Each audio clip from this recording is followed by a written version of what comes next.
আমরা শুকরিয়া করতে চাই না, আমরা অভিযোগ করতে চাই। কি করি? অভিযোগ, কমপ্লেইন। আমার এটা নাই, ওইটা নাই, এই পাইলাম না, সেই পাইলাম না, এরকম আছে না নাই? আল্লাহর বিরুদ্ধে অভিযোগ। বিশ্বনবী বলেন, তোমার চেয়ে যে খারাপ অবস্থানে আছে তার দিকে তাকাও, অভিযোগ কমে যাবে।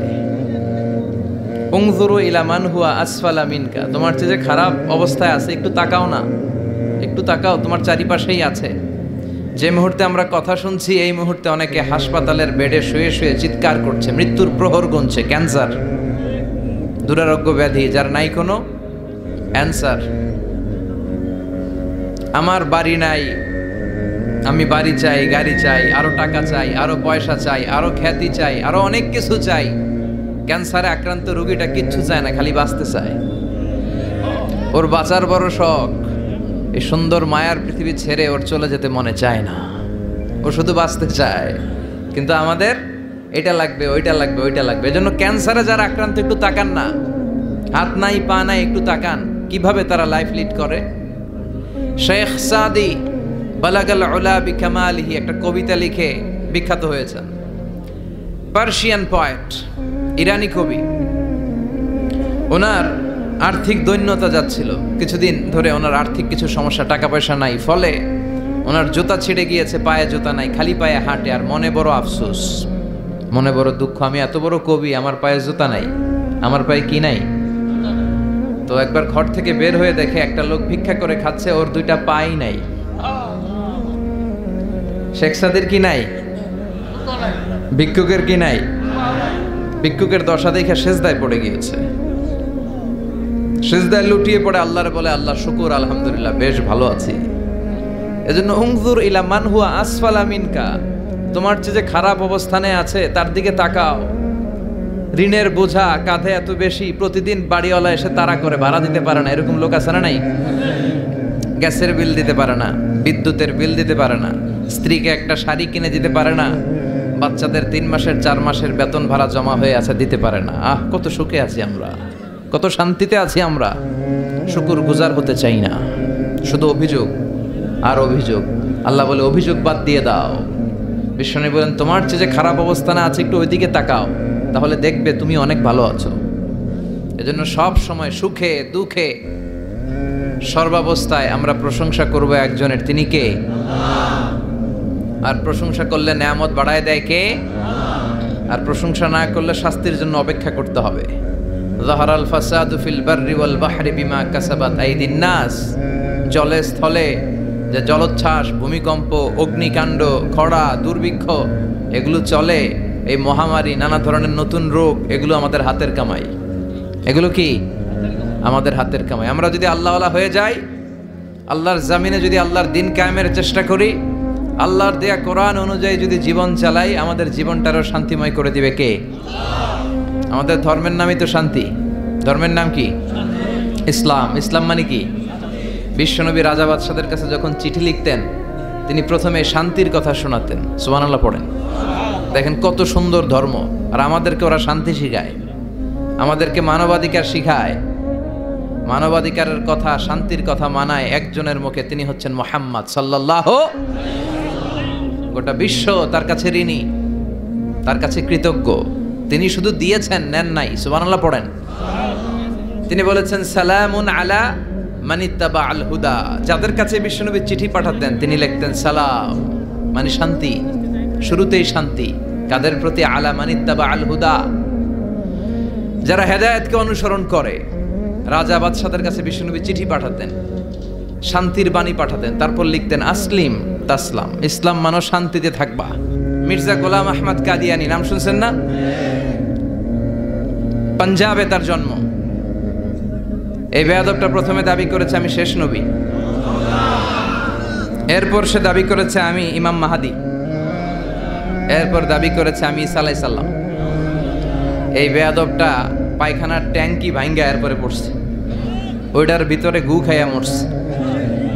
নবীরা যেখানে মারা যায়, নবীরা পবিত্র, নবীরা যেই জায়গাটায় মরে ওই জায়গাটাও পবিত্র।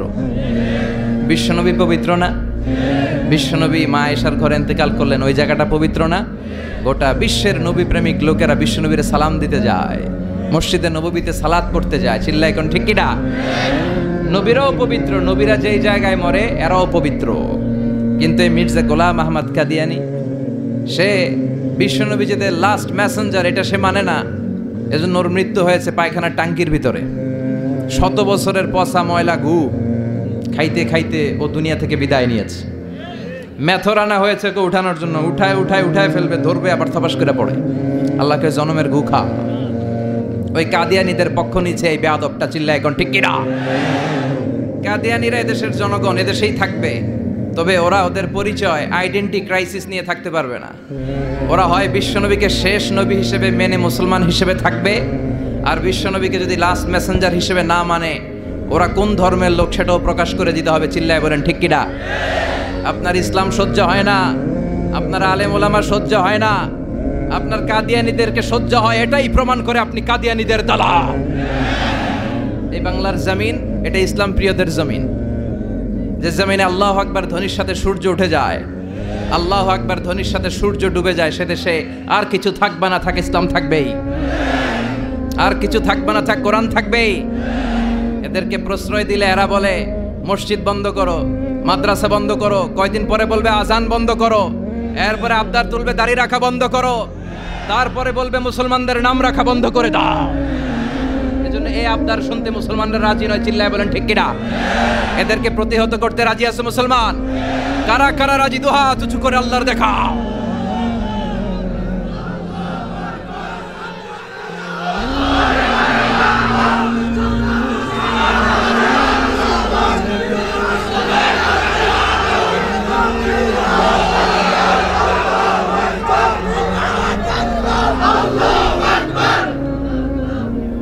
সূর্যরে ভেটকি মারলে সূর্যের কিছু হয়? কথা কন। সূর্যের আপনি ভেটকি মারছেন, আপনার ভেটকি আপনার মুখে। এজন্য ইসলামের আলোকে ওরা নিভিয়ে দিতে চায়। আল্লাহ বলে কিয়ামত পর্যন্ত ইসলামের বিজয়কে আমি আল্লাহ সমুন্নত রাখবো, চিল্লায় বলেন ঠিক কিনা? এই বেয়াদবটা এত বড় আলেমের বিরুদ্ধে কথা বলেছে, সারা বাংলাদেশে যে উত্তাল গণজোয়ার তৈরি হয়েছে, অবস্থা দৃষ্টে মনে হচ্ছে ওই আলেমের পা ধরে ওর মাপ চাওয়া লাগবে, চিল্লায় এখন ঠিক কিনা? বাংলাদেশে একটা কথা কয়, নিন্দে পাখি পিন্দে। কথা বলেন। তসলিমা নাসরিন নারীদের নিয়ে বই লিখছে, নারীদের কোনো দেশ নেই। এরপরে বোরকার বিরুদ্ধে কথা লিখছে, শেষ পর্যন্ত সে বাংলাদেশে থাকতে পারে নাই। ওরে যখন ইন্ডিয়াতে লুকিয়ে নেওয়া হয়, ওর গায়ে বোরকা পরিয়ে নেওয়া লেগেছিল, চিল্লায় বলেন ঠিক কিনা? আমরা এদের হেদায়েতের দোয়া করি, আমরা প্রত্যেকের জন্য হেদায়েতের দোয়া করি প্রথমে। আর যদি হেদায়েত নসিবে না থাকে, কারুন, সাদ্দাত, নমরুদ আর ফেরাউনের যে দশা হয়েছে, বাংলার জমিনের ইসলাম বিরোধী এই বেহায়াদের ওই দশা আল্লাহ তুমি করে দাও। ইসলাম হচ্ছে শান্তির ধর্ম। আমরা সবসময় সাম্প্রদায়িক সম্প্রীতি, ভালোবাসা এটাতে বিশ্বাসী। হিন্দুরা ঢোল বাজায়, আমরা কিছু বলি না। আমরা তাফসীর মাহফিল করি, ওদের যারা ভদ্র তারাও কিছু বলে না, ঠিক কিনা? এই ইসলাম বিরোধীরা এরাই হিন্দু মুসলমানদের মধ্যে যে সম্প্রীতি এটাকে নষ্ট করতে চায়। কিছুদিন পর পর এরকম কিছু আবাল আর উল্লুক্কা পাঠার আগমন ঘটে। দেশের মানুষের ঘাম ছড়া এই পয়সা দিয়ে সংসদের প্রতিটা সেকেন্ডের, প্রতিটা মিনিটের দাম আছে। তোর মতো বেয়াদবের কথা শোনার জন্য বাংলাদেশ বসে নাই। আল্লাহ এগুলোর হেদায়েত দাও, হেদায়েত নসিবে না থাকলে হালাক করে দাও। সব সময় আমাদেরকে তুমি ইসলামের পক্ষে থাকার তৌফিক দান করো। আমরা যেন শান্তির ধর্মের ইমেজকে গোটা বিশ্বব্যাপী ছড়ায় দিতে পারি, তুমি তৌফিক দাও। বেজুড়া উত্তরপাড়া আদর্শ যুব সংগঠনের উদ্যোগে 10ম বার্ষিক তাফসিরুল কোরআন ও দোয়ার মাহফিল, কবরস্থান সংলগ্ন জামে মসজিদ ও ফোরকানিয়া মাদ্রাসা। কবরস্থান কোন দিকে? আসসালামু আলাইকুম আহলাদ দিয়ার। আল্লাহ সবাইকে তুমি মাফ করো। আজকের প্রোগ্রামের সভাপতি আলহাজ মোহাম্মদ ফয়েজ আহমেদ সাহেব আসছে। ওয়ালাইকুম আসসালাম। সহ সভাপতি জনাব হাজি মোহাম্মদ মনু মুন্সি। মনু, আচ্ছা মনু কই? মনু ভাই আপনি? আলহামদুলিল্লাহ। বরিশালের ভাইয়ের আবার এই শব্দটা খুব পছন্দ করে, তাই না? এরা কি বলে? সুবহানাল্লাহ পড়বেন না? দেখেন, এক দেশের গালি আরেক দেশের বলি, কি ভাষার ডাইভার্সিটি। এজন্য যাবেন মাঝে মাঝে শীতকালে শিক্ষা সফরে যাবেন অথবা পিকনিকে যাবেন, যে দেখবেন যে চট্টগ্রামে যখন কোনো রেস্টুরেন্টে খেতে বসবেন, ওখানকার বেয়ারা বা ওয়েটারগুলো যখন খাবার দেয় কিভাবে বলে। তারপর সিলেটে যখন যাবেন, এরা একেবারে সব কগুলারে খ বানায় ফেলায়। হ্যাঁ, তো এটা বলে এরপরে রংপুরের দিকে গেলে আরেক ধরনের কথা বলে। বরিশালে কখনো ঘুরতে গেলে দেখবেন ওখানকার লোকেরা, ওখানকার জীববৈচিত্র্য, প্রাকৃতিক সৌন্দর্য আলাদা। এক বাংলাদেশ, আমাদের দেশটা অনেক ছোট্ট কিন্তু সৌন্দর্যের লীলাভূমি। সুবহানাল্লাহ পড়েন। এমন কিছু নাই যে দেয় নাই। কি পাহাড়, কি সাগর, কি নদী, কি সবুজ। সমস্যা হয়েছে দুর্নীতি। সমস্যাটা কি? আমি 5.5 বছর ধরে মালয়েশিয়াতে থাকি। আল্লাহ মালয়েশিয়ার যা দিছে এর চেয়ে অনেক ঢের গুণ বেশি আমাদেরকে দিয়েছে।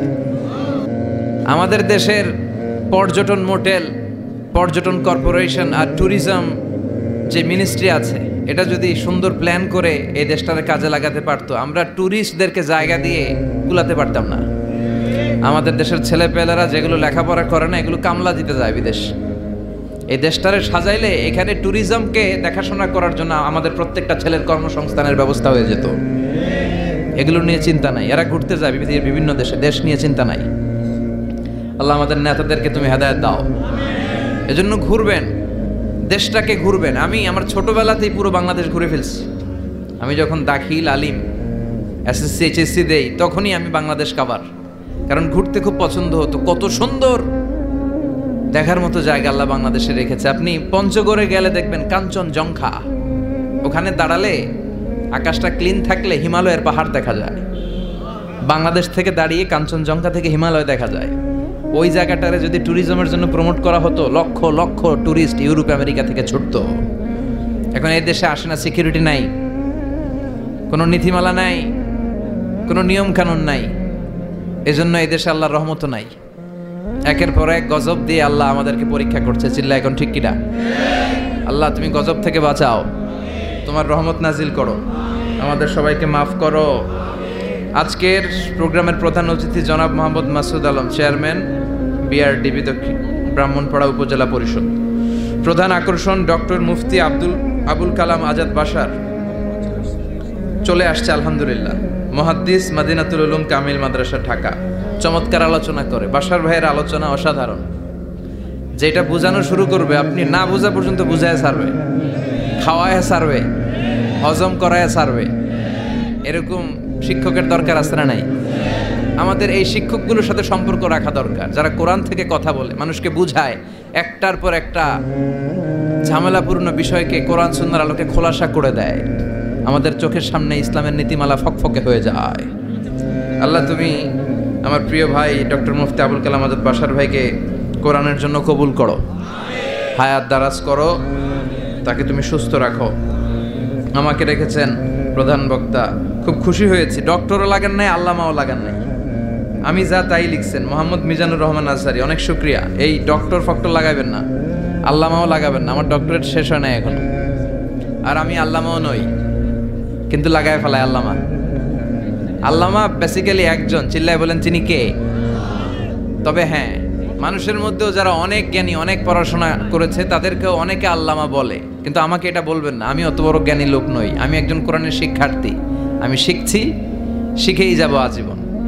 তো আল্লামা হচ্ছে আল্লাহ। এবং নিজেকে ছোট রাখা, ছোট করাটা বিশ্বনবী পছন্দ করতেন। বিশ্বনবী বলতেন, আল্লাহ আমার চোখে আমারে ছোট বানাও, মানুষের চোখে আমারে বড় বানাও। আর আল্লাহও চায় আপনি আপনারা ছোট করেন। আল্লাহর এটা দেখতে বড্ড ভালো লাগে যে আমার বান্দা ছোট হয়ে থাকতে চায়।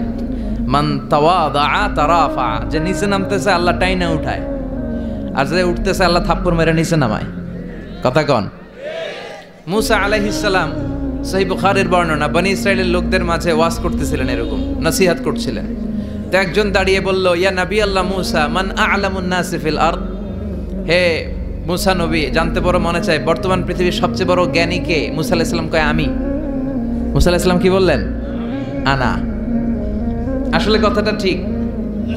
আল্লাহ যখন যে নবীকে পৃথিবীতে পাঠায়, তখন তাকে সবচাইতে বেশি জ্ঞান দিয়ে পাঠায়। সেই হিসেবে ঠিকই উনি সবচেয়ে জ্ঞানী, কিন্তু উনি এইভাবে নিজেকে সবচেয়ে বড় জ্ঞানী বলে দিবে, এটা আল্লাহর পছন্দ হয় নাই। আল্লাহ চেয়েছিলেন মুসা আলাইহিস সালাম যেন বলে আল্লাহু আ'লাম, আল্লাহই জ্ঞানী। সুবহানাল্লাহ কইবেন না? কিন্তু তা না করে উনি কি করলেন? যখন বললো সবচেয়ে বড় জ্ঞানীকে, উনি হুট করে কি বলে ফেললেন? আনা, আমি। আল্লাহ এটা পছন্দ করেনি। আল্লাহ ডেকে বললেন, মুসা ইউ আর অ্যাবসলিউটলি রং, তুমি ভুল করেছো, তুমি সবচেয়ে জ্ঞানী নও, তোমার চেয়ে বড় জ্ঞানী আছে। সুবহানাল্লাহ পড়েন। তার মানে জানার কোনো শেষ নাই, জাননেওয়ালার উপর জাননেওয়ালা আছে। আর সবচেয়ে বড় জাননেওয়ালা কে? মুসা আলাইহিস সালাম রে আল্লাহ বললেন, মুসা তোমার চেয়ে বড় জ্ঞানী আছে, তার নাম হচ্ছে খাদির। কি নাম? আরো জোরে বলেন, কি নাম? খাদির। উনি কোনো জায়গায় বসলে ওখানে ঘাস লতা পাতা যদি শুকনো থাকতো, ওনার বরকতে ওগুলো সবুজ হয়ে যেত, এজন্য ওনার নাম খাদির। কিন্তু আমরা বলি খিজির। আমরা কি বলি? খিজির। আল্লাহ বললেন, ইযহাব ইলা মাজমাইল বাহরাইন, দুই সাগরের মিলন কেন্দ্র, ওখানে যাও, ওখানে যে এমন এক বান্দার সন্ধান পাবা সে তোমার চেয়েও জ্ঞানী। সুবহানাল্লাহ পড়ে। তাহলে আমি সবচেয়ে বড় জ্ঞানী, আমি আল্লামা, এটা বলতে পারে শয়তান। চিল্লা এখন ঠিক কিনা? এজন্য আমরা যেন নিজেকে নিজে সবসময় ছোট করে উপস্থাপন করি, তাহলে আল্লাহর দরবারে আপনি বড় হয়ে যাবেন। কথা বুঝতে পেরেছেন? আল্লাহ আমাদের সবাইকে কথাগুলো বুঝার ও আমল করার তৌফিক দান করুক। আমরা পড়ি আমিন। কি হয়েছে ওইখানে? মানুষ জায়গা হয় না? আচ্ছা জি, ভলান্টিয়ার্স যারা আছেন তারা ওই যে কাপড়গুলো খুলে দেন। খুলেই তো দিছে, তারপরেও জায়গা হচ্ছে না। কি আর করবেন? একটু কষ্ট করে শুনতে হবে। কষ্ট আছে যেখানে, সওয়াব আছে সেখানে। দাঁড়ায় শুনলে বেশি সওয়াব, তো ওনাদেরকে বেশি সওয়াব থেকে বঞ্চিত করবেন কেন? সওয়াব নেই ওনারা, আপনারা সওয়াব নেন, সওয়াব পাবেন ইনশাআল্লাহ। কষ্ট হচ্ছে না তো? এই মাহফিলে একবারে বসে যেতে হয়। টানা হিচড়া আমি করি না। টানা হিচড়া করলে ক্যামেরাওয়ালারা উল্টায় পড়বে, এই ক্যামেরাম্যানরা, তারপর একটা বিশৃঙ্খলা সৃষ্টি হবে। এজন্য টানা হিচড়ার দরকার নেই। যে যেখানে আছেন থাকেন। আবহাওয়াটা খুব সুন্দর আবহাওয়া, গরমও না ঠান্ডাও না। কি বলেন? আলহামদুলিল্লাহ পড়ি। কোনো আওয়াজ হবে না আশেপাশে। এই যে আপনি লাগবে না, থাকেন ওইভাবেই থাকেন। যে যেখানে আছি ওইভাবে থাকি, কোনো আওয়াজ হবে না। আমার সময় খুব কম, একটু পরেই আমাদের প্রধান মুফাসসির চলে আসবে। উনি আসার আগ পর্যন্ত কিছু কথা আমরা শোনার চেষ্টা করি, শিখার চেষ্টা করি। আমরা শিখতে এসেছি, শিখতেই হবে, আপনাকে পড়তেই হবে। কোরআনের প্রথম কথা হচ্ছে পড়ো আর নিজের জীবন গড়ো, ঠিক কি না? পড়তেই হবে আপনাকে, না পড়ে উপায় নাই। যখন যে অবস্থায় থাকবেন পড়বেন। জীবনে আমি আমার একটা কিছু মটো আছে, লক্ষ্য, এটাকে খেয়াল করে আমি চলি। বিষয়টা হচ্ছে এরকম যে আমি কখনো হারি না, আমি হয় জিতি নয় শিখি। এরকম একটা অ্যাটিটিউড রাখবেন যে শিখতে আমাকে হবেই, কিন্তু হেরে যাব না আমরা। চিল্লায় বলেন ঠিক কিনা? এবং শিখাটাই আপনাকে মুক্তি দিতে পারে। এজন্যই কোরআনের প্রথম কথা আল্লাহ শিখার ব্যাপারে উদ্বুদ্ধ করেছেন। আল্লাহ বলেছেন, ইকরা বিসমি রাব্বিকাল্লাযী খালাক, read in the name of your Lord who has created, পড়ো তোমার প্রভুর নামে যিনি তোমায় শিখিয়েছেন। এজন্য পড়তে হবে, জানতে হবে। আসেন আমরা সরাসরি মহাবিশ্বয় মহাগ্রন্থ আল কোরআন থেকে শুনি। উদ্দেশ্য হচ্ছে যে আমরা নিজেদেরকে আলোকিত করব। উই এনলাইটেন আওয়ারসেলফ, ভিতরটাকে আলোকিত করব, আলোকিত মানুষ হব, সাদা মনের মানুষ হব, আল্লাহওয়ালা হব ইনশাআল্লাহ। পড়েন। উদ্দেশ্য যদি ভালো হয়, সওয়াব কামিয়ে আপনি শেষ করতে পারবেন। আর উদ্দেশ্যে যদি ভেজাল থাকে, কোনো লাভ নাই। হাবা মানসুরা, সব শেষ। এগুলারে উঠাইলে, মিজানের পাল্লায় উঠালে কোনো ধরনের ওজন হবে না। আজকের এই তাফসির মাহফিলে আমরা এসেছি শিখার জন্য আর একজনকে খুশি করার জন্য। তিনি কে? আল্লাহ তুমি কবুল করো। আমি আপনাদের খেদমতে সূরাতু আদ-দুহা তেলাওয়াত করেছি। এই সূরাটা মুখস্থ আছে না অনেকের? কমন একটা সূরা, প্রায় আমরা সালাতে পড়ি, মক্তবেই তো এগুলো শিখে ফেলছি, ঠিক কি না? তো এই যে সূরাটা খুব বেশি পড়া হয়, খুব বেশি শোনা হয়, আসলে এই সূরায় আল্লাহ কি শিক্ষা কর্মসূচি আমাদেরকে দিলেন জানার দরকার আছে না নাই? আসেন আজকের এই চমৎকার রজনীতে আমরা সূরাতুদ দুহার আলোকে কিছু কথা শুনি। এটা কোরআনের 30তম পারায় অবস্থিত একটা সূরা। কততম পারা? এটা মাক্কি সূরা। একটু আওয়াজ করে বলবেন, কি সূরা? এই সূরার আয়াত সংখ্যা 11টি। কয়টি? 11টি। এটা কোরআনের একটা মোটিভেশনাল সূরা। কি সূরা? মোটিভেশনাল। আমরা প্রায় এই শব্দটা শুনি না, মোটিভেশন। এটা কোরআনের মোটিভেশনাল সূরা, অনুপ্রেরণাদায়ক। এই দুইটা সূরা অনুপ্রেরণাদায়ক। ফাইন্না মাআল উসরি ইউসরা, আল্লাহ বলেছেন ফাইন্না মাআল উসরি ইউসরা, কষ্টের পরেই আছে সুখ। কষ্টের পরেই আছে সুখ। আমাদের জীবনে সুখ বেশি, কষ্ট কম। কয়দিন না খেয়েছিলাম, কয়দিন বিপদে পড়ছি, কয়দিন ডাকাইতে ধরছে, 1 মাসের মধ্যে অসুস্থ থাকি কয়দিন আর সুস্থ থাকি কয়দিন, এটা হিসাব করে না। অসুস্থ যে ছিল খালি এটা খেয়াল রাখে, আছে না নাই? তার মানে ইন্না মাআল উসরি ইউসরা, দুঃখের পরে আছে সুখ, মোটিভেশন, প্রাণটা আবার উদ্বেলিত হয়ে ওঠে। তাই তো আসলেই তো দুঃখের পরে সুখ। এজন্য কষ্ট যখন পাবেন, অসুস্থ যখন হবেন, ওইখানেও আনন্দ করবেন, কারণ সামনে আরাম আসতেছে। সুবহানাল্লাহ পড়েন। মুমিনের হারাবার কিছু নাই, দুঃখ পাওয়ার কিছু নাই। মুমিন অসুস্থ হলে অসুস্থতার মাধ্যমে তার রোগের মাধ্যমে তার গুনাহ ঝরে যায়, সে আল্লাহর কাছে প্রিয় হয়ে ওঠে। তা আমাদেরকে কেউ হারাইতে পারে? কথা বলেন, আমাদের কেউ ভয় দেখাইতে পারে? মোটিভেশনাল সূরা, সূরাতুল ইনশিরাহ আর সূরাতুদ দুহা। এখানে অনেক হিউজ মোটিভেশন আছে। যারা হতাশ, যাদের জীবন ভাল লাগে না, মরে যেতে মনে চায়, গার্লফ্রেন্ড গালি দিছে, আছে না নাই? আবার বয়ফ্রেন্ড গার্লফ্রেন্ডের গালি দিছে, এ ওড়না পেঁচায়া ফ্যানের মধ্যে ঝুলে আত্মহত্যা করে। আহা, কত বড় পাগল, তুই মরলি কেন? গালি দিছে তো কি হয়েছে? হ্যাঁ, বুঝতে চায় না, হতাশ হয়ে যায়। আর বয়স কম তো, ইচড়ে পাকা, অল্পতে কাবু হয়ে যায়। এই সূরাগুলো পড়ে না। এখানে আশার বাণী আছে। আজকে আমি জানি কথা শোনাবো আপনাদেরকে, শুরুতে আগে সংক্ষেপে বলে দিই। এই সূরার মূল কথা হচ্ছে, মানে সেন্ট্রাল থিম বা সাবজেক্ট ম্যাটার, সূরাতুদ দুহার কেন্দ্রীয় আলোচ্য বিষয় হচ্ছে নিরাশ হবেন না, হতাশ হবেন না, হাল ছাড়বেন না, ভরসা রাখবেন কার উপর? মুমিনরা নিরাশ হয়, হতাশ হয়, হাল ছাড়ে নাকি ভরসা রাখে? কার উপর ভরসা? কার উপর? না নৌকার উপর, ধানের শীষ, নাঙ্গল, হাত পাখা, দাড়িপাল্লা? ভরসা থাকবে একজনের উপর। চিল্লায় বলেন, তিনি কে? Never be sad, never lose hope. Every time you feel like you cannot go on, you feel so lost that you are so alone. Don't despair and never lose hope, 'cause Allah is always by your side. Insha'Allah, Insha'Allah, Insha'Allah, you'll find your way. Insha'Allah, Insha'Allah, Insha'Allah, you'll find your way. Every time you feel like you cannot go on, you feel so lost that you are so alone.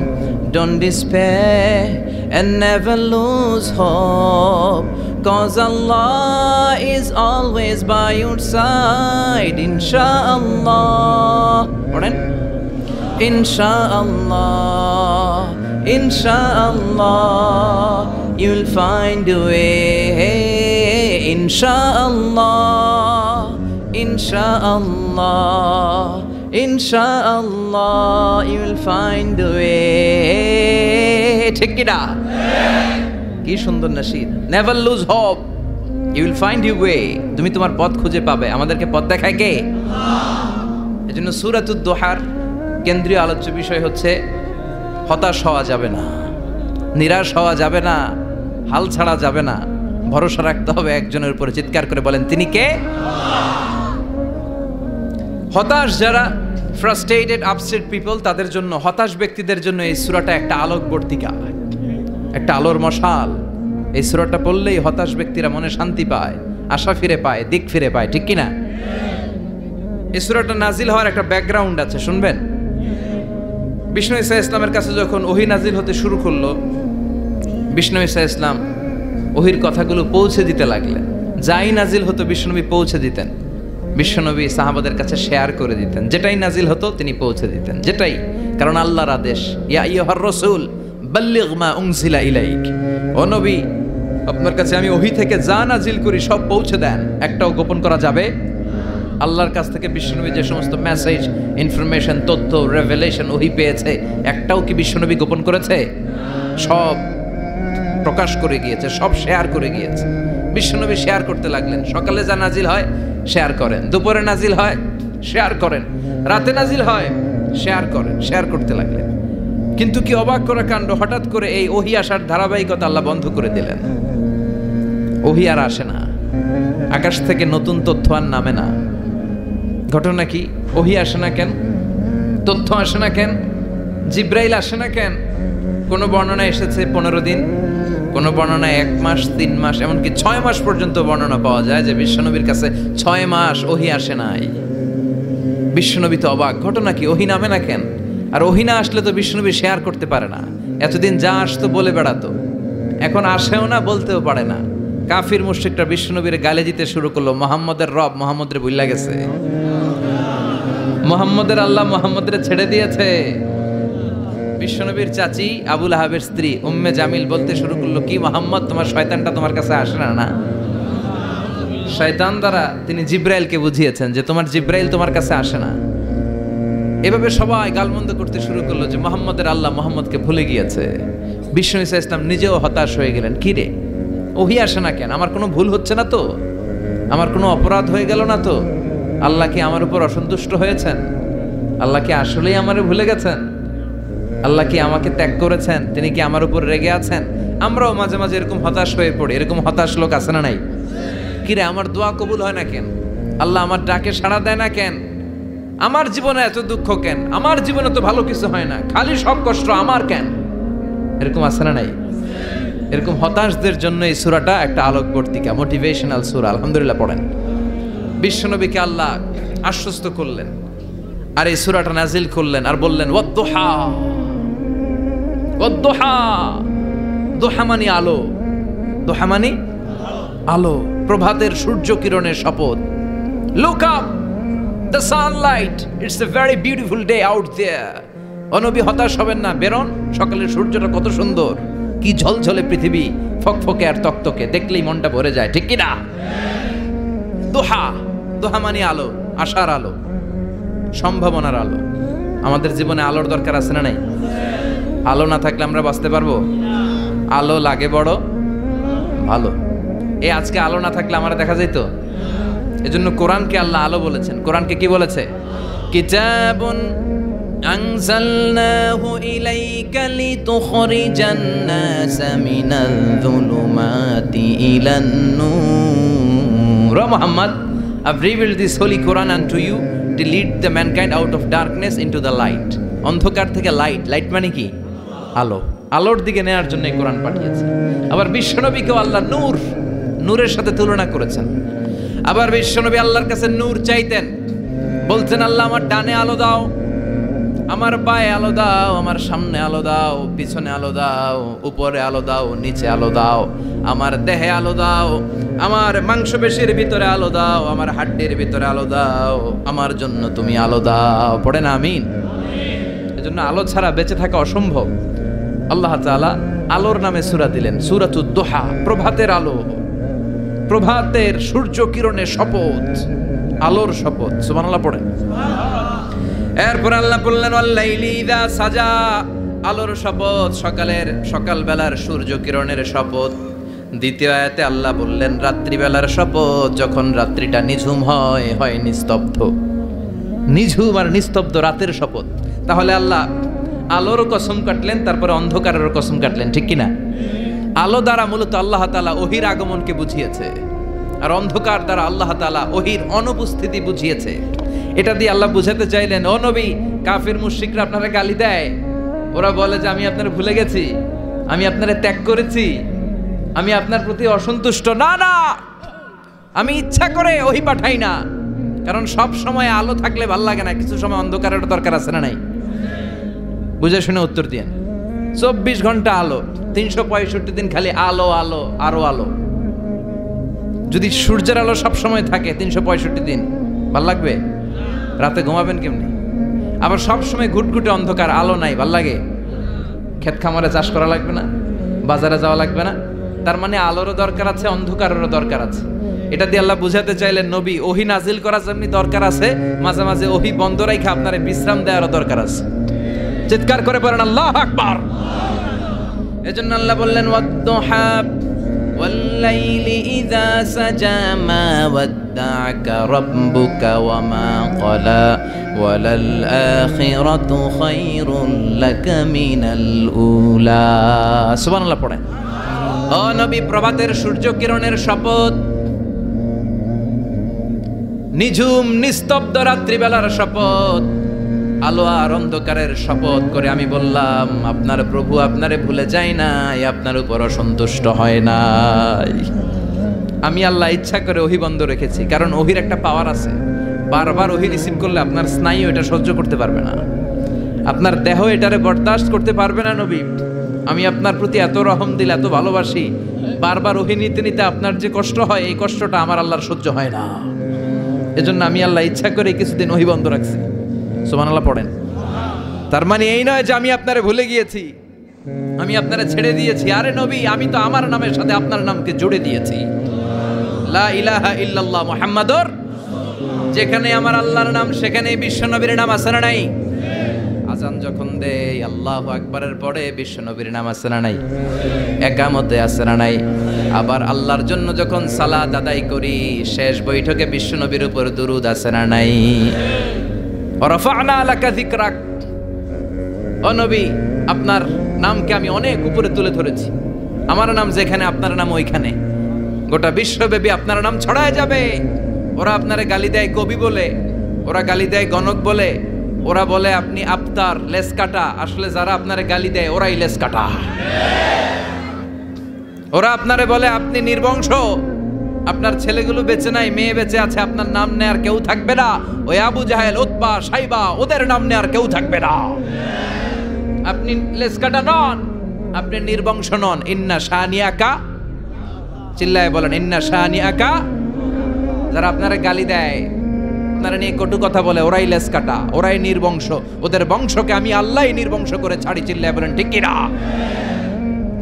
ও নবী, মা ওয়াদ্দা'আকা রাব্বুকা ওয়া মা ক্বালা। আপনার রব আপনারে পরিত্যাগ করে নাই, আপনারে ভুলে যায় নাই, আপনারে ছেড়ে দেয় নাই। আপনার রব ইচ্ছা করেই ওহী নাজিল বন্ধ করে রেখেছে। আমি ইচ্ছা করেই আপনারে প্রেসার দিতে চাই নাই গো নবী, কারণ ওহী রিসিভ করা অনেক কঠিন। এটা আস্তে আস্তে আপনি অভ্যস্ত হবেন। সুবহানাল্লাহ পড়েন। ওহীর একটা পাওয়ার আছে না নাই? আমরা তো কি মজায় মজায় কোরআন পাইছি। এই যে কি সুন্দর কোরআন নিয়ে বসে পড়ি, তাফসীর করি, কি মজার কোরআন। আহা, এই কোরআনটা রিসিভ করতে যে বিশ্বনবীর কত কষ্ট হয়েছে। এই কোরআনকে আল্লাহ বলেছেন এটা কাউলান সাকিলা, very heavy and weighty word. এটা অনেক ওজনওয়ালা কথা। ইন্না সানুলকি আলাইকা কাউলান, এটার অনেক ওজন। এই কোরআনটা যদি পাহাড়ের উপরে নাজিল করা হতো, পাহাড়গুলো দুমড়ে মুচড়ে ভেঙে টুকরো টুকরো হয়ে খান খান হয়ে যেত। ঠিক কি না? এত কঠিন বানিয়ে এটা। ও নবী, আমি আলোর সাথে ওহীর মিল ঘটিয়েছি, আলো দিয়ে ওহীকে বুঝিয়েছি। সূর্যের যেমনি কিরণ আছে, তেজ আছে, এই ওহীরও একটা তেজ আছে। এই তেজ, এই কিরণ আপনি সব সময় সহ্য করতে পারবেন না। এজন্য আমি ইচ্ছা করে কিছুদিন ওহী নাজিল করা বন্ধ করে রেখেছি। সুবহানাল্লাহ পড়েন। ইচ্ছে করে আমি নাজিল করি নাই। সব সময় নাজিল হলে আপনার ভাল লাগতো না। বুখারীর বর্ণনা, মা আয়েশা বলতেন শীতের রাতে, কনকনে মাঘ মাসের শীতের রাতে যখন বিশ্বনবীর উপর কোরআনের আয়াত নাজিল হতো, বিশ্বনবী ঘেমে ঘেমে একাকার হয়ে যেতেন। হাত্তা লা ইয়াতাফাসসাদু জাবিনুহু আরাকান, বিশ্বনবীর দাড়ি আর থুতনি বেয়ে ঝরঝর করে পানি পড়তো। আমরা কম্বল গায়ে দিয়ে থাকি আর বিশ্বনবী ঘামে। সুবহানাল্লাহ কইবেন না? এটা কাউলান সাকিলা, অনেক ওজনওয়ালা কথা। আবার বিশ্বনবী যখন ওটের উপরে বসে থাকা অবস্থায় কোরআনের আয়াত নাজিল হতো, ওটের বুকটা মুহূর্তের মধ্যে বালুর মধ্যে, জমিনের মধ্যে লেগে যেত। ঘোড়ায় চড়া অবস্থায় বিশ্বনবীর কাছে যখন কোরআন নাজিল হতো, ঘোড়ার পা গুলো মরুভূমির বালুতে দেবে যেত। মাঝে মাঝে বিশ্বনবী সাহাবাদের রানের উপরে, পায়ের উপরে মাথা দিয়ে শুয়ে পড়তেন, ক্লান্ত শ্রান্ত। যায়েদ বিন হারেসা, বিশ্বনবীর পালক পুত্র, তার পায়ের উপরে মাথা রেখে বিশ্বনবী একবার কথা বলতে বলতে ঘুমিয়ে পড়লেন। ঘণ্টাখানিক ঘুমালেন। যায়েদ বিন হারেসা বলে, আমার কাছে তেমন কোনো কষ্টই হচ্ছে না, বিশ্বনবীর মাথাটা খুব বেশি ওজন মনে হচ্ছে না। ঘন্টাখানিক পর বিশ্বনবীর চোখ খুললেন, আর খোলা মাত্রই ওনার উপর ওহী কোরআনের আয়াত নাজিল করতে শুরু করলো। কে? যায়েদ বিন হারেসা বলে, যখনই কোরআনের আয়াত নাজিল হতে শুরু করলো, আমার মনে হচ্ছে বিশ্বনবীর মাথাটা 50-60 কেজি ওজন বেড়ে গিয়েছে। বিশ্বনবীর মাথার ওজনে আমার পায়ের রান ফেটে যাবে, আমার পায়ের হাড্ডি ফেটে যাবে, আমার পাটা ভেঙে খান খান হয়ে যাবে মনে হচ্ছিল। তার মানে কোরআনের আয়াত যখন নাজিল হয়, বিশ্বনবীর উপর একটা প্রেশার আছে না নাই?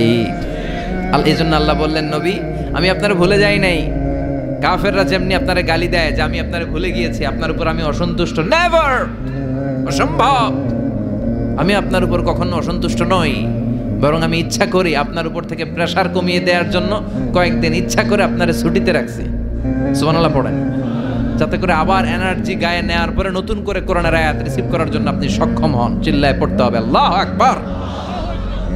এজন্য আল্লাহ বললেন, ওয়াদ-দুহা ওয়াল-লাইলি ইযা সাজা মা ওয়াদ্দা'আকা রাব্বুকা ওয়া মা ক্বালা ওয়ালাল আখিরাতু খায়রুল লাকা মিনাল উলা। এরপর আল্লাহ বললেন, নবী ওয়ালাল আখিরাতু খায়রুল লাকা মিনাল উলা, and verily indeed the hereafter is far better for you than this dunya. এই দুনিয়ার চেয়ে আপনার জন্য আখিরাতটা অনেক দামি। খায়রুল লাকা মিনাল উলা, এই দুনিয়ার চেয়ে আখিরাতটা অনেক শ্রেষ্ঠ। এতে আল্লাহ বললেন দুনিয়ার চেয়ে আখিরাত শ্রেষ্ঠ, আর এক আয়াতে আল্লাহ বললেন দুনিয়ার চেয়ে আখিরাত হলো স্থায়ী। ঠিক কি না? বাল তুফিরুনাল হায়াতাদ দুনিয়া ওয়াল আখিরাতু খায়রুন ওয়া আবাকা। তোমরা দুনিয়ার জীবন নিয়ে পাগল পাড়া হয়ে থাকো, আল্লাহ বললেন দুনিয়ার জীবনের চাইতে আখিরাতের জীবন শ্রেষ্ঠ এবং স্থায়ী। ঠিক কি না? কার কথা? দুনিয়া স্থায়ী না আখিরাত স্থায়ী? দুনিয়া শ্রেষ্ঠ না আখিরাত শ্রেষ্ঠ? কিন্তু আমরা কোনটার পিছনে দৌড়াই? খালি দুনিয়া দুনিয়া। দুনিয়া কে মজা লে লো, দুনিয়া তোমারই হ্যায়, কিন্তু জান্নাত কে মজা লে লো, জান্নাত তোমারই হ্যায়, ওইটা কয় না? আছে না নাই? দুনিয়ার পেছনে পাগল হয়ে আমরা পড়ে থাকি। এই দুনিয়ার জীবনটা একটা মায়াজাল, এটা একটা মরিচিকা। এই মরিচিকা, এই ধোঁকা, এই লালসা আর এই মায়াজালের পেছনে আমরা ছুটছি। ছুটতে ছুটতে হুট করে একবার কবরের ভিতরে ঢুকতে হবে। কথা বলেন, তখন আমাদের টনক নড়বে। এজন্য দুনিয়া মুমিনদের জন্য শ্রেষ্ঠ আর স্থায়ী জায়গা নয়। মুমিনের আসল জায়গা হচ্ছে আখিরাত। মুমিনের শান্তি আর কল্যাণের জায়গা হচ্ছে আখিরাত। জান্নাত হচ্ছে মুমিনের শেষ ঠিকানা। চিৎকার করে বলেন ঠিক কি না? সেটাই বিশ্বনবীরে বললেন, নবী কাফির মুশরিকদের কথা আপনি কান দিবেন না, ওদের কথায় হতাশ হবেন না, নিরাশ হবেন না, হাল ছাড়বেন না, ভরসা রাখবেন কার উপর? কারণ ওয়ালাল আখিরাতু খায়রুল লাকা মিনাল উলা, এই দুনিয়ার জীবন ক্ষণস্থায়ী জীবন, চিরকালীন জীবন হলো আখিরাত। নবীরে কিভাবে আশ্বাস দিতেছে দেখছেন, অ্যাসিউরেন্স করতেছে, কনফার্মেশন। এই সূরাটা যে শান্তির সূরা, মোটিভেশনের সূরা, অনুপ্রেরণার সূরা, ইন্সপাইরেশন যে জায়গায়, প্রতিটা আয়াতে আপনি ইন্সপাইরেশন পাবেন। তো প্রতিটা আয়াতে আপনি উজ্জীবিত হবেন, সজীব হবেন, এনথিউসিয়াস্টিক এন্ড এনার্জেটিক হবেন, আপনি এনার্জি ফিরে পাবেন। আলহামদুলিল্লাহ পড়েন। এরপরে বিশ্বনবীর আরো খুশি করার জন্য আল্লাহ বললেন, ওয়ালা সাউফা ইউতিকা রাব্বুকা ফাতারদা। ও নবী, অচিরে এমন এমন জিনিস আমি আপনারে দান করব, এগুলো পেয়ে আপনি খুশি হয়ে যাবে। কে বলে? কারে বলে? শুনতেছেন? বুঝতেছেন? কষ্ট হচ্ছে না তো? ওয়ালা সাউফা ইউতিকা রাব্বুকা ফাতারদা। অচিরেই এমন এমন জিনিস আমি আল্লাহ আপনারে দান করব। ওরা আপনারে গালি দেয়, ওদের কথা আপনার মন খারাপ, আপনি হতাশ, ভয় পাবেন না নবী, হতাশ হবেন না, নিরাশ হবেন না, আমার উপর ভরসা রাখেন না। এমন এমন জিনিস আমি আপনারে দেব, ফাতারদা, ওগুলো পেয়ে আপনি খুশি হয়ে যাবেন। সুবহানাল্লাহ পড়েন। আল্লাহর কাজই হলো বিশ্বনবীরে খুশি রাখা। Verily I'm gonna give you something that will make you happy. এমন জিনিস আপনারা দেব নবী, আপনি খুশি হয়ে যাবেন। আল্লাহর কাজই হচ্ছে বিশ্বনবীরে খুশি রাখা। যেখানে বিশ্বনবীর মন খারাপ, ওইখানে বিশ্বনবীর আল্লাহ আছে না নাই? বিশ্বনবীর উপাধি দিয়েছেন আল্লাহ হাবিবুল্লাহ। কি দিয়েছে? আর সাইয়েদনা ইব্রাহিমের উপাধি খলিলুল্লাহ। দুইজনই আল্লাহর প্রিয়, দুইজনই উলুল আজমি মিনার রসুল। কিন্তু খলিল মানেও বন্ধু, হাবিব মানেও বন্ধু। খালিল মানে এমন বন্ধু যেই বন্ধু আল্লাহরে খুশি করার জন্য কাজ করে, আর হাবিব মানে এমন বন্ধু যেই বন্ধুরে খুশি রাখার জন্য আল্লাহ নিজেই কাজ করে। কি শান, কি মান এই নবীর, আর ওই নবীরে গালি দেয়। এগুলো জাহান্নামের নরকীট আর পিতৃ পরিচয়হীন জারদ সন্তান। As a father, as a teacher, as a commander, as a lawgiver, as a lawmaker, as a reformer of the society, Muhammad is the Superman of the world. উনি সুপারম্যান, উনি অসাধারণ ব্যক্তিত্ব, আনপ্যারালাল পার্সোনালিটি। ওনার জীবনী নিয়ে পড়া শুরু করলে এটা শেষ হয় না। বিয়ন্ডলেস, বাউন্ডলেস, বটমলেস, এটা তলাবিহীন সাগর। বিশ্বনবীর জীবনী একটা সাগর, কিন্তু সাগরের কি নাই? সুবহানাল্লাহ কইবেন না? যে বিশ্বনবীর খুশি রাখা কার কাজ? যেখানে বিশ্বনবী হতাশ, যেখানে বিশ্বনবীর মন খারাপ, বিশ্বনবীর মন ভালো করে দেয় কে? এজন্য আল্লাহ বললেন ওয়ালা সাউফা ইউতিকা রাব্বুকা, অচিরেই আপনার রব আপনাকে এমন এমন জিনিস দান করবে নবী, এগুলো পেয়ে আপনি খুশি হয়ে যাবেন। কিভাবে নবী খুশি হয়েছে, কিভাবে নবীর আল্লাহ খুশি রাখবে শুনবেন, শুনবেন, শুনবেন। দেখেন, খেয়াল করে বুঝতে হবে কিভাবে আল্লাহ তাআলা বিশ্বনবীকে খুশি করেন। দেখেন, বিশ্বনবীর প্রথম কোথায় খুশি করলেন? বিশ্বনবী মক্কার জমিনে দাওয়াতি কাজ যখন শুরু করলেন, তিনি দেখলেন বিশ্বনবী খুব ভালো অ্যানালাইসিস করতে পারতেন।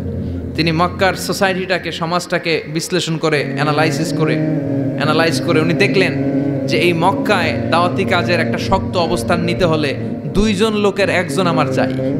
সুবহানাল্লাহ পড়েন। কি বিশ্লেষণ শক্তি, কি চিন্তা শক্তি!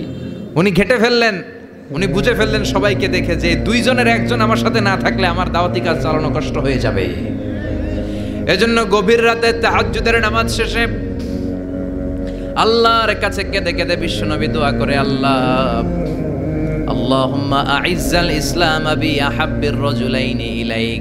আল্লাহ 2 জন লোকের, যেই লোকটারে তোমার দরবারে মকবুল মনে হয়, ভালো লাগে, পছন্দ হয়, তাদের একজনকে ইসলামের ভেতরে ঢুকিয়ে দিয়ে ইসলামকে তুমি বিজয় দান করে দাও।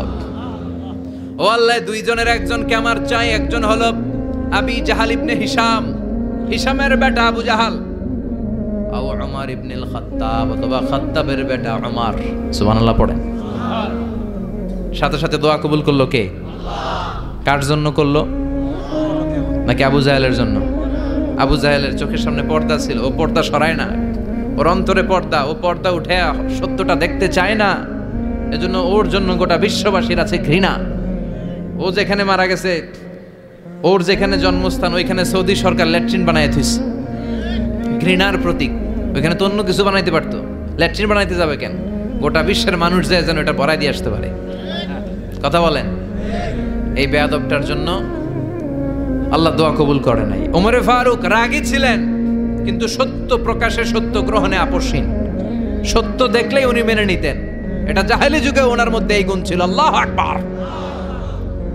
বিশ্বনবী কেঁদে কেঁদে দোয়া করে, আল্লাহ, মক্কার জমিনে এই 2 জনের 1 জন যদি কালেমা না পড়ে, মক্কার জমিনে দাওয়াতি কাজ চালিয়ে যাওয়া কঠিন হয়ে যাবে। হয় হিশামের বেটা আবু জাহেল কিংবা খাত্তাবের বেটা ওমরকে তুমি ইসলামে ঢুকাও। আল্লাহ ওমরের জন্য দোয়া কবুল করলেন। বিশ্বনবী তখনও বুঝতে পারেন এই দোয়াটা কার জন্য কবুল। হঠাৎ ওমরে ফারুক বিশাল একটা নাঙ্গা তলোয়ার নিয়ে বিশ্বনবীকে হত্যা করার জন্য ছুটে এলো। বিশ্বনবী তখন মক্কার আরকাম ইবনে দারুল আরকামের ঘরে সাফা পাহাড়ের পাদদেশে লুকিয়ে লুকিয়ে দাওয়াতি কাজ করতেন।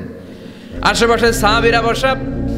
বিশ্বনবীর চাচা হামজা ইবনে আব্দুল মুত্তালিব বললেন, নবী তাড়াতাড়ি পালিয়ে যান, ওই যে দেখা যায় ওমরে ফারুক তলোয়ার নিয়ে আপনারে মারতে আসছে। বিশ্বনবী বললেন, চাচা সরে যান। সাহাবীদেরকেও সরে যেতে বলেন, দরজাটা খুলে দেন, ওমরকে আসতে দেন।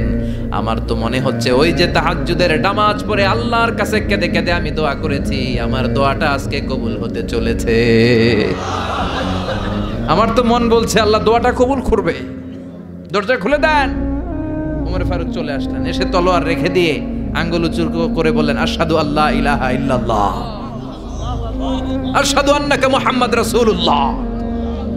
ঝিনুকের ভেতর লুকিয়ে থাকে যেমন মতি, ঝিনুকের ভেতর লুকিয়ে থাকে যেমন মতি, কালমা শাহাদাতে আছে আল্লাহর জ্যোতি, কালমা শাহাদাতে আছে আল্লাহর জ্যোতি। সুবহানাল্লাহ পড়েন। কি আল্লাহর জ্যোতি এসে ওমরে ফারুকের হৃদয়টাকে নুরানি করে দিল। তিনি তলোয়ার রেখে ঘোষণা দিলেন, আশহাদু আল্লা ইলাহা ইল্লাল্লাহ ওয়া আশহাদু আন্নাকা মুহাম্মাদ আবদুল্লাহ ওয়া রাসূলুহু। বিশ্বনবী খুশি হয়ে গেলেন। ফাতারদা ওয়ালা সাউফা ইউতিকা রাব্বুকা ফাতারদা। ও নবী, অচিরে এমন এমন জিনিস একটার পর একটা আমি আপনারে দান করব, এগুলো পেয়ে আপনি খুশি হয়ে যাবেন গো নবী। আপনার অন্তরে দুঃখ, কষ্ট, হতাশা, আপসেট হওয়ার মানসিকতা, ফ্রাস্ট্রেশন কিছু আল্লাহ রাখবো না। ওয়ালা সাউফা ইউতিকা রাব্বুকা ফাতারদা। অচিরে এমন এমন জিনিস আমি আল্লাহ আপনারে দেব, আপনি খুশি হয়ে যাবেন। ওমরে ফারুকের ইসলাম ধর্ম গ্রহণ করানোর মাধ্যমে বিশ্বনবীর মনটারে খুশি করে দিল কে? ফাতারদা। বিশ্বনবী খুশি হয়ে গেলেন। পাইছেন আল্লাহ কিভাবে বিশ্বনবীরে খুশি করে? সুবহানাল্লাহ পড়বেন না? এরপরে বিশ্বনবী মক্কা থেকে তায়েফে দাওয়াত দিতে গেলেন। কোথায়? হজ উমরা যারা করেছেন 70 থেকে 75 80 কিলো দূরে পাহাড়ি পথ বেয়ে বেয়ে উঠতে হয়। 6-7 হাজার ফিট উপরে পাহাড়ের উপরে তায়েফের শহর, তায়েফ সিটি। ঠান্ডা। ওইখানে গেলে মনেই হবে না এটা সৌদি আরব। ওইখানে জ্যাকেট লাগে। কি লাগে? জ্যাকেট। বিশ্বনবী কষ্ট করে 80 কিলোমিটার পথ পাড়ি দিয়ে তায়েফের ছেলেদেরকে দাওয়াত দিতে গেলেন। কিন্তু বিশ্বনবীর দাওয়াতি এই ডাকে, এই আহ্বানে তারা সাড়া দেয় নাই। বিশ্বনবীর এই দাওয়াতকে তারা রিজেক্ট করেছে। বিশ্বনবীকে পাথর মেরেছে। বিশ্বনবীর মোবারক দেহটাকে রক্তাক্ত করেছে। আমার নবীর এই সুন্দর দেহটা বেয়ে বেয়ে ঝরঝর করে রক্ত ঝরেছে। তায়েফের মাটি সাক্ষী, তায়েফের পাথর সাক্ষী। 3টা জায়গায় বিশ্বনবী বেহুশ হয়েছে। এখনো ওখানে গেলে স্থানীয় লোকরা বলে, বংশ পরম্পরায় ওরা জেনে এসেছিল যে এই জায়গাগুলোতে বিশ্বনবীকে আঘাত করা হয়েছে। এখনো লোকজন দেখায়, এখানে পড়েছিল বিশ্বনবী, ওখানে পড়েছিল, ওখানে পড়েছিল, ওই খেজুর বাগানে বিশ্বনবী লুকিয়েছিল। আজও ওখানে খেজুর বাগানই করে রাখছে ওরা। আল্লাহু আকবার পড়েন।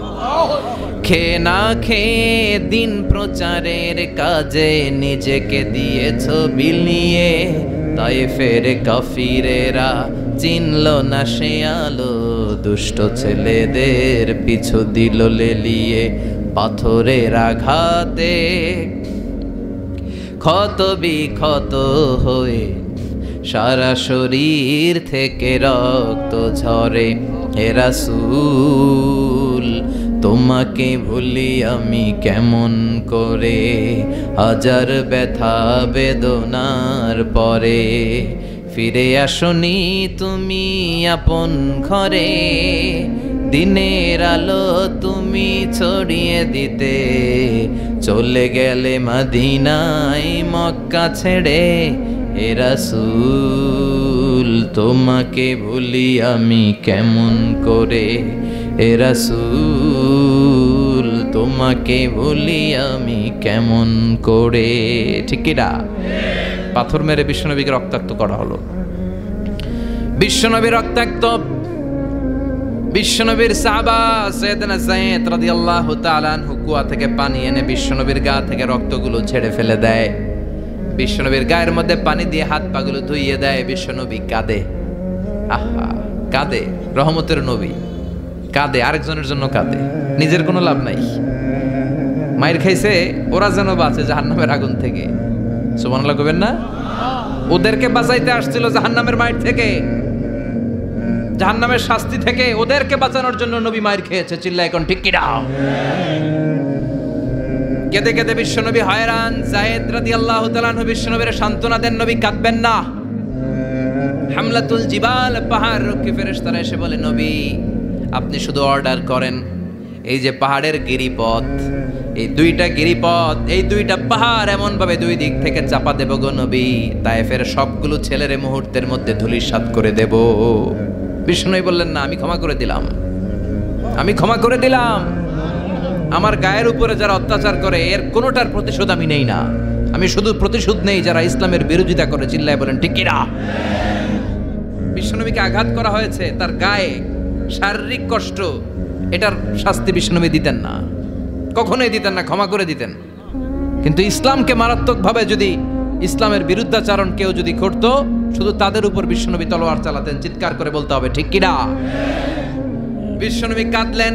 কে দেখে বিশ্বনবীর কান্না? নিজের জন্য কাঁদে না, ওদের জন্য কাঁদে। আর বললেন, না ফেরেশতারা, ওদেরকে তোমরা মেরে ফেলো না, হয়তো ওরা কালিমা পড়ে নাই, ওদের ভবিষ্যৎ প্রজন্মদের মধ্য থেকে কেউ না কেউ কালিমার বাণী পড়বে। তাই হয়েছে। তায়েফে গেলে হৃদয়টা ঠান্ডা হয়ে যায়। মসজিদ আর মসজিদ, মসজিদ আর মসজিদ, আল্লাহ আল্লাহদের ভিড়, চমৎকার এক পরিবেশ তায়েফের পরিবেশ। বিশ্বনবী কেঁদে কেঁদে হায়রান। আল্লাহ রসের উপর থেকে টের পাচ্ছে বিশ্বনবীর মনটা ভালো না। এত আশা নিয়ে ভরসা নিয়ে কোথাও জায়গা না পেয়ে তায়েফের এখানে আসলাম দাওয়াত দেওয়ার জন্য। তায়েফের ছেলেগুলো আমার দাওয়াত গ্রহণ করলো না। বিশ্বনবীর মনটা বড্ড খারাপ। বিশ্বনবী নামাজে দাঁড়িয়ে গেলেন। বিশ্বনবী নামাজে দাঁড়িয়ে তেলাওয়াত করছেন। পাশ দিয়ে একদল জিন বিশ্বনবীর পাশ দিয়ে চলে যাচ্ছিল। একদল জিন জাতি চলে যাচ্ছে, আর বিশ্বনবীর তেলাওয়াত শুনে তারা থমকে দাঁড়ায়। কিরে, এত সুন্দর কোরআন, এরকম তো শুনি নাই। ইনি কে? খোঁজখবর নিয়ে দেখলেন ইনি বিশ্বনবী। সুবহানাল্লাহ পড়েন। তারপরে এরা ছুটে গেল এলাকায় যে এরা ঘোষণা দেয়া শুরু করলো, ইন্না সামি'না কুরআনান আজাবা ইয়াহদি ইলার রুশদি ফাআমান্না বিহি। নিশ্চয় আমরা আজীব চমৎকার কোরআন তেলাওয়াত শুনে এসেছি। এই তেলাওয়াত সাধারণ তেলাওয়াত নয়, এই আয়াত দুনিয়ার মানুষের বানানো আয়াত নয়। এই আয়াতগুলো পাঠিয়েছে কে? এই আয়াতগুলো ইয়াহদি ইলার রুশদি, হেদায়েতের দিকে মানুষকে পথ দেখায়। তাই আমরা যারা এই তেলাওয়াত শুনেছি, আমান্না বিহি, এই তেলাওয়াত শুনে, কোরআন শুনে, বিশ্বনবীর কণ্ঠে তেলাওয়াত শুনে আমরা সবাই ঈমান এনে মুসলমান হয়ে গেলাম। বিশ্বনবী তখনও জানে না জিনেরা যে মুসলমান হয়েছে। বিশ্বনবী নামাজ পড়ে যখন বসলেন, সাইয়েদনা জিব্রাইল মারফত আল্লাহ বিশ্বনবীরে জানায়, ও নবী হতাশ হন কেন? হতাশ হবেন না, নিরাশ হবেন না, হাল ছাড়বেন না, ভরসা রাখবেন কার উপর? ও নবী হতাশ হন কেন? দাওয়াত দিতে এসেছিলেন তায়েফের যুবকদেরকে। তায়েফের যুবকরা দাওয়াত কবুল করে নাই তো কি হয়েছে? তার বিপরীতে অদৃশ্য জগতের একটা প্রাণী, জিন জাতি, তারা আপনার কণ্ঠের সুন্দর তেলাওয়াত শুনে কালিমা পড়ে মুসলমান হয়ে গিয়েছে গো নবী। বিশ্বনবীরে শোনায় দিলেন। ফাতারদা, বিশ্বনবী আবার খুশি হয়ে গেলেন। ওয়ালা সাউফা ইউতিকা রাব্বুকা। যেখানে বিশ্বনবীর মন খারাপ, বিশ্বনবীর ভালো করার থেরাপি আল্লাহর জানা আছে না নাই? সুবহানাল্লাহ পড়ে। যেখানেই বিশ্বনবীর মন খারাপ, সেখানে বিশ্বনবীর মন ভালো করে দেয় কে? এরপরে বিশ্বনবীর কলিজার টুকরা খাদিজাতুল কুবরা তাহেরা ইন্তেকাল করলেন। বিশ্বনবীর মনটা, হৃদয়টা আবার ভেঙে খান খান হয়ে যায়। খাদিজাতুল কুবরা তাহেরা ছিল বিশ্বনবীর প্রথম স্ত্রী। নিজের যত সম্পদ ছিল সব বিশ্বনবীর পায়ের সামনে ঢেলে দিয়েছে, সব ঢেলে দিয়েছে বিশ্বনবীর জন্য। উনিও স্ত্রী, আমাদের স্ত্রীগুলোও স্ত্রী। পার্থক্য আছে না নাই? আহা, নিজের যা ছিল সব দিয়ে দিল স্বামীরে। বিশ্বনবী বলতেন, রুজিকতু হুব্বাহা। খাদিজাতুল কুবরার ভালোবাসা সহিহ মুসলিমের বর্ণনা, আল্লাহ আমার হৃদয়ের ভিতরে রিজিক হিসেবে দিয়েছে। দোয়া করলে আল্লাহর কাছে বলছেন, আল্লাহ কিয়ামতের কঠিন দিন, যেদিন বন্ধু বন্ধুরে চিনবে না, ভাই ভাইরে চিনবে না, পীর সাহেব মুরিদরে চিনবে না, মুরিদ পীর সাহেবরে চিনবে না, দলের নেতা কর্মীরে চিনবে না, কর্মী দলের নেতারে চিনবে না, ওই কঠিন বিপদের দিনে আমি আমার খাদিজারে যেন ভুলে না যাই। একটা মহিলাকে রব্বুল আলামিন আরশের উপর থেকে সালাম জানিয়েছেন, মহিলাটার নাম হলো খাদিজা। ইসলামের সর্বপ্রথম কালিমা পড়ে যেই নারীটা মুসলমান হয়েছেন তিনি হচ্ছেন খাদিজাতুল কুবরা তাহেরা। এই খাদিজাতুল কুবরা তাহেরা ইন্তেকাল করলেন। বিশ্বনবীর হৃদয়টা ভেঙে খান খান হয়ে যায়, হৃদয়টা ভেঙে যায়। এরপর চাচা আবু তালেব তিনিও ইন্তেকাল করলেন। বিশ্বনবীর হৃদয়টা, মনটা বিষণ্ণ হয়ে যায়, চিন্তায় পেরেশান হয়ে যায়। ডানে বায়ে তাকিয়ে দেখে বিশ্বনবীর সাহায্য করার কেউ নাই, সব দিকে খালি শত্রু, সব দিকে বিশ্বনবীর দুশ্মন। কলিজার টুকরা স্ত্রী বাসায় নাই, শেল্টার দেওয়ার মতো চাচাও নাই। বিশ্বনবীর মনে হয় গোটা দুনিয়ায় যেন তার কেউ নাই। বিশ্বনবী আবার হতাশ হয়ে পড়লেন। কিন্তু বিশ্বনবী যদি হতাশ হয়, ওনার মন ভালো করার একজন আছে। তিনি কে? আল্লাহ বললেন, জিব্রাইল যাও, আমার নবীর মন খারাপ, স্ত্রীর বিয়োগে বিশ্বনবী বিষণ্ণ, চাচা চলে গেল, বিশ্বনবীর হৃদয়টা ভেঙে খান খান হয়ে যায়। বিশ্বনবীরে বলো দুনিয়ায় থাকার দরকার নাই, ডেকে আমার আরশে নিয়ে আসো, আমার সাথে কথা বললে বিশ্বনবীর মন ভালো হয়ে যাবে। আমার সাথে কথা বললে নবীর মন ভালো হয়ে যাবে। সুবহানাল্লাহ পড়েন। কি নবী, ওনারে ভালো করা, মন ভালো করে দেয় আল্লাহর কাজ। সুবহানাল্লাযী আসরা বিআবদিহি লাইলাম মিনাল মাসজিদিল হারামি ইলাল মাসজিদিল আকসা। এখানে বলা হলো ইসরার কথা, আর মেরাজ সাব্যস্ত হয়েছে হাদিস দ্বারা। জোরে কোন ঠিক কিনা? মেরাজ নিয়ে গেলেন, ঊর্ধ্ব জগতের ভ্রমণে নিয়ে গেলেন। জিব্রাইল ডেকে বললেন, ও জিব্রাইল, আমি জানি বিশ্বনবীর মন খারাপ, স্ত্রী নাই, চাচা নাই, তুমি বিশ্বনবীর নিয়ে আসো তো, আমার দরবারে নিয়ে আসো, আমার সাথে কিছু সময় কাটাবে, আমার সাথে কথা বলবে, যাবে। ওয়ালা সাউফা ইউতিকা রাব্বুকা ফাতারদা। ও নবী, এমন এমন জিনিস আপনার আমি দেব, এগুলো দিয়ে আমি আপনার মনটারে ভালো করে ফেলবো। চিল্লায় কোন সুবহানাল্লাহ। মেরাজ থেকে ফেরার পরে অত্যাচারের মাত্রা আরো বেড়ে গেল, কিন্তু অত্যাচারে মুমিন কখনো কাবু হয় না। জোরে কোন ঠিক কিনা? বিশ্বনবীরে বলা হলো, ক্ষমতার চেয়ার দেব, সুন্দরী নারী দেব, সম্পদের পাহাড় বানিয়ে দেব, শুধু কালেমার দাওয়াত বন্ধ করে দাও। বিশ্বনবী বললেন, তোমাদের 3 দফা, আমার শুধু 1 দফা। বিশ্বনবীর কয় দফা? বিশ্বনবী বললেন, লা ওয়াদাউ আশ-শামসা ফি ইয়ামিনি ওয়াল কামারা ফি ইয়াসারি। আকাশের সূর্যটা যদি ডান হাতে দাও, চন্দ্রটা যদি বাঁ হাতে দাও, যে কালিমার দাওয়াত দিতে আমি শুরু করেছি, এই দাওয়াতের রাস্তা থেকে কেউ আমার পিছনে সরাতে পারবে না, কেউ পারবে না। এই পথে আমি নেমেছি, এই পথের শেষ আমি দেখে ছাড়ব। বিশ্বনবীর প্রাইম রেসপন্সিবিলিটি হচ্ছে লিউযহিরাহু আলা দ্বীনি কুল্লি। মানব রচিত যত মতবাদ আর যত কথা আছে, যত ডক্ট্রিন আছে, সব কিছুর কবর রচনা করে কালিমার বিজয় আর কালিমার পতাকাকে পতপত করে উড়িয়ে দেওয়া। চিল্লা এখন ঠিক কিনা? মেরাজ থেকে আসার পরে অত্যাচার আরো বেড়ে গেল, মক্কায় থাকার সুযোগ নাই, কোথাও কেউ বিশ্বনবীর আশ্রয় দেয় না, যেখানেই যায় বিশ্বনবীর তাড়িয়ে দেয়। আবার বিশ্বনবীর মন খারাপ। আল্লাহ বলে, নবী চিন্তা করবেন না, মদিনাতে আপনার জন্য চমৎকার রাষ্ট্র আমি রেখে দিয়েছি, আপনি হিজরত করে চলে আসেন। বিশ্বনবী হিজরত করলেন, মদিনায় যে আবার মনটা প্রশান্ত হয়ে গেল। সুবহানাল্লাহ পড়ে। তার মানে যেই জায়গায় বিশ্বনবীর ব্লকেজ, রাস্তা আটকে যায়, নতুন রাস্তা খুলে দেয় কে? এজন্য মুমিনের রাস্তা কখনো বন্ধ হয় না। মুমিন বিপদে পড়লে কৌশলী হয়, মুমিন স্ট্র্যাটেজি পাল্টায়, কৌশল পাল্টায়। রাস্তা একটা বন্ধ হলে আরো 10টা খুলে যায়। চিল্লা এখন ঠিক কিনা? এক জায়গায় কোরআনের মাহফিল বন্ধ হলে আরো 10 জায়গায় কোরআনের মাহফিলের ব্যবস্থা হয়ে যায়। কোন ঠিক কিনা? ওরা এক জায়গায় ইসলামের আওয়াজকে থামিয়ে দিতে চাইবে, আরো 10 জায়গায় ইসলামের আওয়াজ গর্জে উঠবে। ইসলামের আওয়াজ, ইসলামের বিজয়কে থামিয়ে দেওয়া, স্তব্ধ করে দেওয়া অসম্ভব। চিৎকার করে বলেন ঠিক কিনা? ওরা ইসলামকে মাটির ভেতরে পুঁতে ফেলতে চায়, কিন্তু এটা চারা গাছের মতো, পুঁতে ফেললে গাছ হয়ে উপরে ওঠে, গাছ হয়ে উপরে ওঠে, এটা থামিয়ে দেওয়া যায় না। যারা এটার পিছু লাগে, যারা এটার ক্ষতি করতে চায়, ওদের ক্ষতি আল্লাহ